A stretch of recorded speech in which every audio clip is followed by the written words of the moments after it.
Hello friends, कैसे आप लोग सब बढ़िया होंगे, अच्छे होंगे और ठीक से पढ़ाई कर रहे होंगे अपना। तो घर में आप लोग सब सेफ से होंगे और सब चीज़ों का ख्याल रख रहे होंगे। तो फ्रेंड्स, इस बीच में हम लोग अपना पढ़ाई को भूलेंगे नहीं और अच्छे से पढ़ाई करते चलेंगे। तो जैसा कि लेक्चर 11 में छोटा सा दो टॉपिक मैंने पढ़ाया, रिवर्सिबिलिटी को बतलाया और लेटरल शिफ्ट को बतलाया। ओके, तो लेटरल शिफ्ट का एक छोटा सा न्यूमेरिकल क्वेश्चन रह गया था, उसको भी देख लो ध्यान से। मेन है कि यहाँ पर टर्म को समझना होगा कि क्वेश्चन बोलना क्या चाह रहा है, ठीक है। उसके बाद हम लोग आसानी से निकाल सकते हैं। तो लेटरल शिफ्ट के लिए अगर फॉर्मूला बेस्ड क्वेश्चन माने हम लोग, ओके, तो यहाँ पर a ray of light is incident, a ray of light is incident at angle 60 degree on one face of rectangular glass slab of thickness 0.1 metre. जैसा कि पिछला लेक्चर में मैंने बतलाया था कि ये जो एंगल इंसिडेंट एंगल दिया हुआ है, ये हमारा क्या है, इंसिडेंस एंगल है, आई है। और इस ग्लास का थिकनेस कितना दिया हुआ है, 0.1 मीटर। ओके, तो 0.1 मीटर यानी टी दिया हुआ है, एंगल आई दिया हुआ है। और आगे देखते हैं क्या है, ठीक है। उसके बाद हमारा टर्म है calculate the lateral shift produced. तो लेटरल शिफ्ट कितना बनाएगा ये हम लोगों को बतलाना है। ये ग्लास स्लैब 0.1 मीटर का है, तो परपेंडिकुलर डिस्टेंस हम लोगों को फाइंड करना है। चलिए कैसे निकालते हैं देखते हैं। सबसे पहले स्नेल्स लॉ हम लोग अप्लाई करेंगे। तो जान रहे स्नेल्स लॉ का formula mu one sine i equal to mu two sine r होता है। तो mu one sine i equal to mu two sine r में म्यू वन की जगह में वैल्यू 1 रखेंगे, क्योंकि एयर से ग्लास में इंटर कर रहा है हमारा। लिखा हुआ नहीं है लेकिन पहला माध्यम हमेशा ग्लास, वाटर, ये सब एयर कहीं पार्ट में रखा हुआ मिलेगा, या क्वेश्चन में भी बोलेगा, तो हमेशा यही हम लोगों को करना है। ओके, तो म्यू वन की जगह में 1 पुट करेंगे। इंसिडेंस एंगल दिया हुआ हमारा 60 डिग्री पुट करेंगे। और रिफ्रैक्टिव इंडेक्स ग्लास का आप लोगों को पता होगा कितना होता है, 3/2 पुट कर दिए। 3/2 पुट करने के बाद हमारा जो टर्म आएगा वो क्या आएगा, देख लीजिए यहाँ पर। 3/2 पुट करने के बाद साइन 60 का वैल्यू पुट कर दिया √3/2। उसका 3/2 से 2/2 2 और 2 नीचे से कैंसिल हो जाएगा, बचेगा साइन आर बराबर 1/√3। साइन आर बराबर 1/√3। तो क्या यहाँ से हम इसको कह सकते हैं ये P/H है, ये P/H है। 1/√3 ऊपर वाला P हो जाएगा और नीचे वाला H हो जाएगा टर्म हमारा। ओके, तो यहाँ से हम लोग 10R निकाल सकते हैं आसानी से। कैसे निकाल सकते हैं, सबसे पहले आप B निकालने की कोशिश कीजिए। अब B कैसे निकलेगा, पैथागोरस थ्योरम आप लोगों को याद होगा। B निकालने के लिए H² बराबर P² प्लस B² होता है, तो वहाँ से B निकल जाएगा। B बराबर √H² माइनस P²। यहाँ पर लिख दिए फॉर्मूला। H के जगह में और P के जगह में वैल्यू पुट किया, और हमारा लास्टली B क्या निकला, √2 निकला।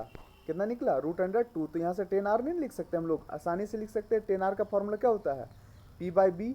तो P हमारा हो गया 1 और B हमारा हो गया √2। तो 10R बराबर 1/√2 हो जाएगा हमारा। तो 1/√2 लिखे हुए देख ली। यहाँ पर हम लोग एक स्टेप जंप किए हुए, यहाँ पर आप पुट कर लीजिएगा। यहीं पर लिखिएगा 10R बराबर 1/√2, कहाँ से, P/B से। ओके, तो यहाँ फॉर्मेशन क्लियर होगा आप लोगों का। उसके बाद आप साइन आई और 10R कॉस आई सबका वैल्यू पुट कर देंगे आसानी से। पुट करने के बाद जो रिजल्ट मिलेगा वो हम लोग लिखेंगे। तो यहाँ पर देखिए फॉर्मूला क्या लिखे हुए हैं, लेटरल शिफ्ट का T इंटू साइन आई माइनस कॉस आई 10R। टी के जगह में 0.1 थिकनेस दिया हुआ क्वेश्चन में 0.1। ओके, साइन आई इंसिडेंस एंगल दिया हुआ हमारा 60 डिग्री। कॉस आई में भी इंसिडेंस एंगल पुट करेंगे, लेकिन 10R का वैल्यू हम लोग अभी जस्ट यहाँ पर लिखे थे 1/√2, तो उसके बदले में लिखेंगे 1/√2। अब सबको वैल्यू पुट करेंगे। अब इसके बाद छोटा सा मैथ्स है जो आप लोग खुद से भी कर सकते हैं। ओके, तो यहाँ पर आप लोग देख सकते हैं 0.5 आंसर होगा आप लोगों का, 0.513 मीटर। तो लेटरल शिफ्टिंग देख रहे हैं ना, 0.513 मीटर के आसपास है। बहुत बड़ा क्षेत्र है ये, काफ़ी बड़ा। तो रियल डेप्थ और अपेरेंट डेप्थ न्यूमेरिकल आपको समझ में आ गया होगा अच्छे से। उसके बाद रियल डेप्थ और अपेरेंट डेप्थ के बारे में बहुत चर्चा मैंने कर रखा था। अब उसके आगे का बात सुनिएगा ध्यान से। सबसे पहले आप लोग रियल डेप्थ और अपेरेंट डेप्थ बोलते किसको, ये समझ लीजिए। मान लीजिए कोई भी एक बाल्टी में पानी लिए हुए हम लोग। ओके, अब पानी जितना भी लिए हुए हैं बाल्टी में, मान लीजिए पूरा का पूरा भरा हुआ है। अब उसमें एक कॉइन डाल दिए हम। ओके, कॉइन नीचे में डाल दिए, तो पानी के लेयर से लेकर उस कॉइन तक का जो हाइट होगा वो हमारा रियल डेप्थ कहलाएगा, क्योंकि कॉइन कितना हाइट में है भैया, तो पानी से इतना हाइट में, ये रियल डेप्थ है। लेकिन एक्चुअली में क्या जितना डीप में रहता है, क्या उतना डीप में हम लोगों को दिखा देता है कॉइन? नहीं, थोड़ा सा ऊपर उठकर दिखा देता है कॉइन। वो कैसे, तो रिफ्रैक्शन से। By the refraction. ओके, तो वो ऊपर दिखा देता है। तो अब आप लोगों को कैलकुलेशन सीखना होगा कि वो कितना ऊपर दिखा देता है। तो जितना शिफ्ट हुआ, वो जितना ऊपर गया और जितना पानी के लेयर्स हम लोगों को दिखाई दे रहा है, वो हमारा कहलाएगा अपैरेंट डेप्थ। याद रहेगा, अपैरेंट डेप्थ। अब इसी का फॉर्मेशन आप लोग सीखिएगा यहाँ पर, आप आसानी से बता सकते हैं कैलकुलेट करके भी। तो सबसे पहले consider a point object O is capped in a medium of refractive index is refractive index is mu and virtual image I is formed due to the refraction of light। समझिएगा, तो सबसे पहले एक ऑब्जेक्ट माने हम लोग point ओ, छोटा सा ऑब्जेक्ट होता है, हम लोग हमेशा मानते हैं। तो पॉइंट ऑब्जेक्ट ओ माने उसको रखे एक माध्यम में जिसका रिफ्रैक्टिव इंडेक्स कितना है, म्यू है, और उसका वर्चुअल इमेज बन रहा है आई। गौर से देखिएगा, यहाँ पर फिगर को गौर से समझिएगा, जूम कर रहे हैं। ये जो ओ ऑब्जेक्ट यहाँ पर बोले, ये समझ लीजिए कॉइन रखा हुआ है यहाँ पर। ओके, अब कॉइन हम लोग यहाँ से देख रहे हैं। अब देखने से कॉइन हम लोगों को एकदम एक्चुअली में यही हाइट में दिखना चाहिए, लेकिन कॉइन यहाँ ना दिखकर ये ऊपर थोड़ा दिखता है यहाँ पर, वर्चुअल इमेज आई जहाँ पर फॉर्मेशन हो रहा है वहाँ पर। अब यहाँ पर आप लोगों को ध्यान देना है कि ये डेप्थ निकालेंगे कैसे। अगर निकालना सीख गए तो आप कैलकुलेशन आसानी से भी प्रैक्टिकली कर सकते हैं। ओके, तो यहाँ पर जो थिकनेस माने हुए हैं ग्लास स्लैब का या फिर पानी का, वो कितना माने हुए हैं, टी, और बाहर में एयर मीडियम है। इसका अंदर का जो मीडियम है ग्लास होगा तो भाई 3/2, वाटर होगा तो 4/3, 2 का याद रखने बोले हैं। ठीक है, अब यहाँ से आप लोग समझ गए होंगे ये बात। अब ये रे उल्टा चल रहा, ध्यान से देखिएगा, उल्टा कहाँ से जा रहा रे समझिएगा। अब ऑब्जेक्ट यहाँ पर है तो इसी से ऑब्जेक्ट से ही रे निकलता है। तो यहाँ पर गया रे, टकराया, और डेंसर मीडियम से रेयर में जाते हैं तो नॉर्मल से दूर भागता है। हमको ऐसे जाना चाहिए था ये रे को, तो नॉर्मल से दूर भागेगा। ओके, तो नॉर्मल से दूर भागा और हम लोगों के आंखों में दिखाई दिया। तो ये जो इमेज बना हमारा, वो इमेज कहाँ बना, इस जगह पर आई इमेज, वर्चुअल इमेज बन रहा है। ओके, तो यहाँ पर आप लोग कह सकते हैं, देख सकते हैं कि ऊपर में बना। अब सारा हाइट और एंगल पर फोकस करना शुरू कीजिए। अब यहाँ पर इंसिडेंस एंगल और रिफ्रैक्टेड एंगल पर ध्यान दीजिए। देखिए, जहाँ रे टकराया सरफेस से, वो रे होगा हमारा, एंगल होगा आई। ओके, और अपोजिट में जहाँ रिफ्रैक्शन हो रहा है वो एंगल होगा आर हमारा। ओके, तो यहाँ अल्टरनेट इंटीरियर हम कह सकते हैं, ये आर और ये आर दोनों इक्वल होगा, ये और ये आर। समझ में आ रहा है, ये आर और ये आर दोनों क्या होगा, अल्टरनेट इंटीरियर से इक्वल होगा। तो हम लोग इक्वल शो कर दिए हुए हैं। ओके, फॉर्मेशन यहाँ दिख रहा होगा आप लोगों को। अब हम लोग स्टार्ट करते हैं सॉल्व करना इस चीज़ को, वो अपैरेंट डेप्थ निकालने के लिए। रियल डेप्थ तो पता होगा भैया, पानी हम भर देंगे 5 मीटर, तो 5 मीटर हाइट हो गया रियल डेप्थ का, लेकिन वो कितना ऊपर दिखा, वो उस पर फोकस कीजिए। ओके, तो ए पॉइंट दिख रहा है ना फिगर में, वहाँ से हाइट काउंट करते हैं। तो वहाँ से ओ तक का, ए से ओ तक का डिस्टेंस रियल डेप्थ हो गया, टी जिसको माने हुए हैं। ए से आई तक का डिस्टेंस हम लोगों को फाइंड करना है, कैसे, चलिए आगे बढ़ते हैं। अब in right angle triangle O A B दिख रहा है, ओ ए बी दिख रहा है सबको। In right angle triangle A O B, sorry O A B, ये ट्राइंगल दिख रहा है। ओके, अब यहाँ पर 10 आई लिए हुए हैं, तो 10 आई बराबर क्या होता है, P by B, tan theta बराबर पी बाई बी होता है हमारा। तो यहाँ पी बाई बी के फॉर्मेट से लिखे हुए हैं, ए बी बाई ए ओ लिखे हुए हैं। अब 10 आई को सिर्फ आई लिख सकते हैं क्योंकि एंगल छोटा होता है, हम लोग हर समय यूज कर रहे हैं और यूज करते भी रहेंगे आगे पूरा ऑप्टिक्स तक। तो यहाँ से आप लोग देख के समझ सकते हैं आई बराबर ए बी बाई ए ओ हो जाएगा। क्यों, आई काफ़ी छोटा है इसलिए। In right angle triangle I A B, अब उसी के ऊपर में एक और ट्रायंगल बना हुआ है, वहाँ पर फॉर्मेशन लिए हुए हैं ये छोटा सा ट्रायंगल का। ओके, ए आई बी या आई ए बी। अब यहाँ से 10 आर लेंगे हम लोग, और 10 आर का फॉर्मूला फिर से पी बाई बी के फॉर्मेट से ए बी बाई ए आई लिखेंगे। ओके, तो यहाँ से आप लोग देख सकते हैं आर बराबर ए बी बाई ए आई लिख सकते हैं। यहाँ आई मिल गया, इस जगह पर आई मिल गया भैया, इस जगह पर आर मिल गया। समझ में आ रहा है, आई और आर निकालें। क्यों निकाले भैया, अब स्नेल्स लॉ में साइन आई और साइन आर होता है, तो mu one sine i equal to mu two sine r हो जाएगा। अब ध्यान से देखिएगा, म्यू वन के जगह में गलती से भी 1 मत पुट कर दीजिएगा इस जगह पर, क्योंकि जो लाइट है, सॉरी जो ऑब्जेक्ट का इंसिडेंट रे है वो पहले माध्यम में, दूसरे माध्यम में, चाहे ग्लास हो चाहे वाटर हो। ओके, तो यहाँ म्यू वन के जगह में म्यू रखेंगे, और म्यू टू के जगह में एयर में जा रहा है दूसरे तरफ, तो म्यू टू की जगह में 1 पुट करेंगे। देखिए यहाँ पर फॉर्मेशन किए, इसने इसको लिख दिया। उसके बाद formation mu one sine i equal to 1 into sine r. Sine i के बदले में सिर्फ आई लिखे हुए हैं और साइन आर के बदले में आर लिखे हुए हैं। ठीक है, तो as i and r are very small, तो आई और आर काफ़ी छोटा था, इसलिए हम लोग साइन आई के बदले में आई और साइन आर के बदले में केवल आर पुट किए। तो अब आई के ऊपर का वैल्यू निकाले, आर का वैल्यू निकाले, पुट कर दिए यहाँ पर। पुट करने के बाद जो रिजल्ट आया हमारा, म्यू बराबर ए ओ बाई ए आई आया। ए ओ क्या है और ए आई क्या है, ध्यान से देखिए वहाँ पर। ए ओ फिगर में चलते हैं, ए ओ हमारा इस जगह पर क्या है, रियल डेप्थ है। क्या है, रियल डेप्थ। और ए आई क्या है हमारा, अपेरेंट डेप्थ है। तो अपेरेंट डेप्थ हम लोगों को उस पर फोकस करना है, real depth by apparent depth, mu का फॉर्मूला हो गया, फॉर्मेशन हो गया। अब यहाँ पर पुट करते हैं नॉर्मल शिफ्टिंग जो हो रहा है ऊपर जो गया, नॉर्मल शिफ्टिंग ही बोलेंगे।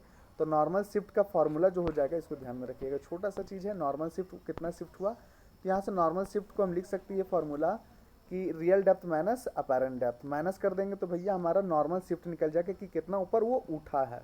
ओके, ये नॉर्मल शिफ्ट कहलाता है।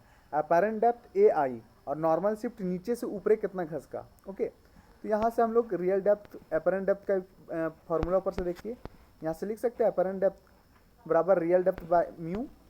तो रियल डेप्थ बाय म्यू लिखे हुए हैं। अब रियल डेप्थ ऊपर से कॉमन आ जाएगा।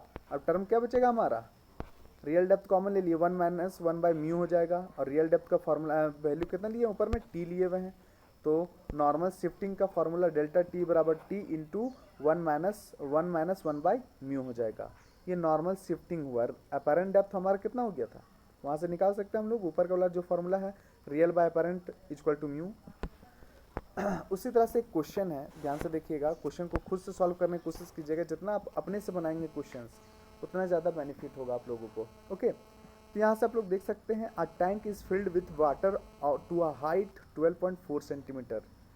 क्या बोल रहा है कि एक टैंक है जो जिसका हाइट 12.4 सेंटीमीटर 12.4 सेंटीमीटर पानी भरा हुआ है उस लेयर तक।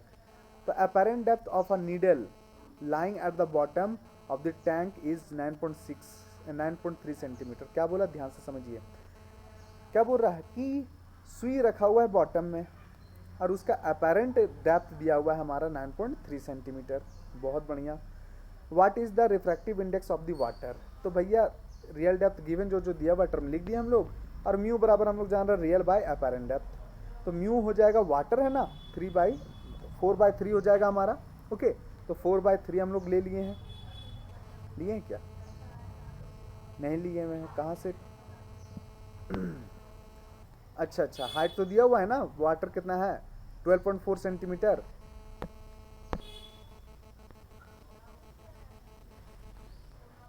सॉरी,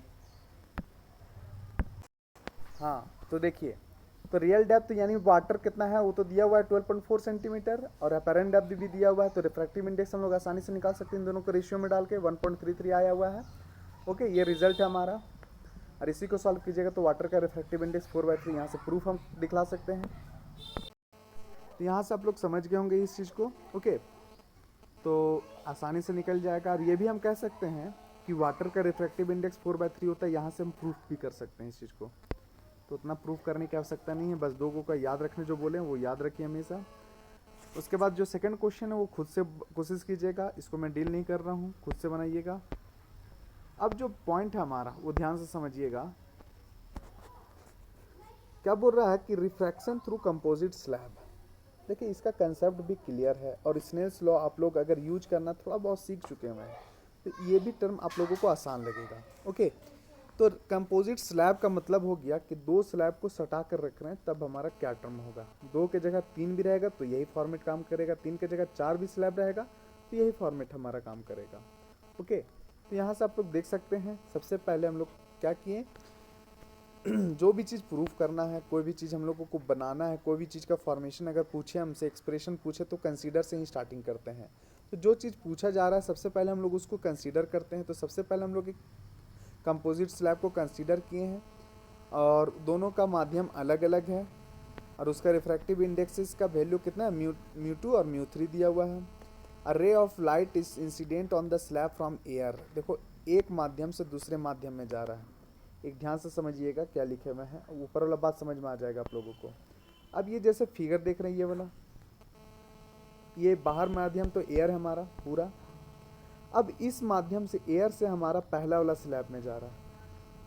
ओके, रे, फिर दूसरे वाले माध्यम से तीसरे वाले माध्यम में जा रहा है। पहला माध्यम एयर हो गया, दूसरा माध्यम म्यू टू, तीसरा माध्यम के लिए म्यू थ्री हो गया। ओके, तो इस फॉर्मेशन को ध्यान में रखिएगा आप। तो अब एयर से हमारा दूसरे माध्यम और दूसरे माध्यम से तीसरे माध्यम जा रहा है और लास्टली निकल जा रहा है हमारा। तो अभी कल का लेक्चर आप लोगों को याद होगा, तो लेटरल शिफ्ट वाला टर्म कुछ बतलाया था मैंने। तो यहाँ पर एक स्लैब से दूसरे स्लैब में गया, फिर टकराया, फिर दूसरे से बाहर निकला, और जो ओरिजिनल रे था सो, तो दोनों का दोनों वापस फिर से पैरेलल दिख रहा है क्या? पैरेलल दिख रहा है आसानी से। ओके, तो यहाँ पर हम लोगों को पैरेलल नहीं शो करना है और वो लेटरल शिफ्ट वाला टर्म भी नहीं शो करना है। ओके, हम लोगों को दिखलाना कि एक माध्यम से दूसरे, एयर से म्यू वन से म्यू टू में जो गया सो म्यू टू से म्यू थ्री में गया, और म्यू थ्री से वापस म्यू वन में जो रिफ्रैक्शन हुआ वो हम लोगों को देखना है। ओके, यहाँ पर आप लोग देख सकते हैं, from refraction of light from air to the medium of refractive index mu two, air के लिए म्यू वन हम लोग माने हुए हैं। तो mu one sine i equal to mu two sine r Snell's law होता है हमारा। तो म्यू वन के जगह में हम लोग क्या लिखेंगे? म्यू वन ही लिखेंगे, क्योंकि म्यू वन से म्यू टू में जा रहा है। तो ये भी फॉर्मेट हम लोग ऊपर वाला ही इक्वेशन छोड़ सकते थे, लेकिन यहाँ पर हम लोग खुद से सॉल्यूशन किए हुए हैं। क्या किए हुए हैं ध्यान से देखिए। साइन आर इधर गुना में था भैया, उधर जाकर क्या चीज में हो गया? डिवाइड में हो गया। तो म्यू वन इधर में गुना था, उधर जाकर डिवाइड में हो गया। तो sine i by sine r हो जाएगा और mu two by mu one हो जाएगा।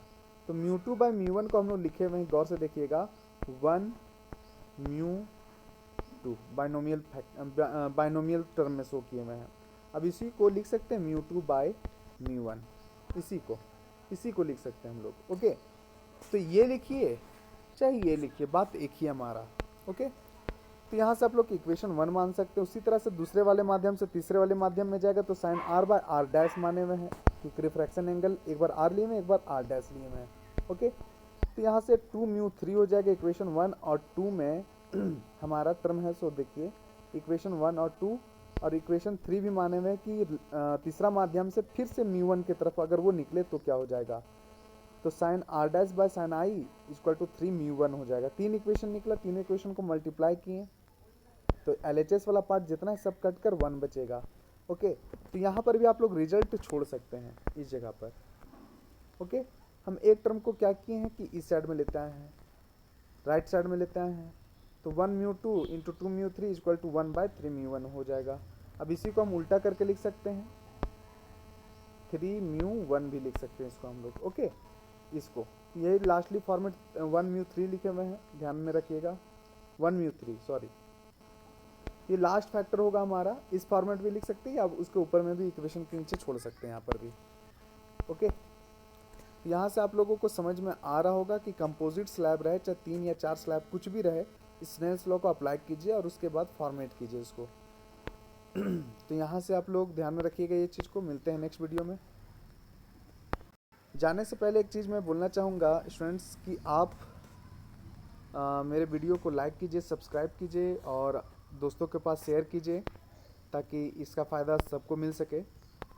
Okay, bye.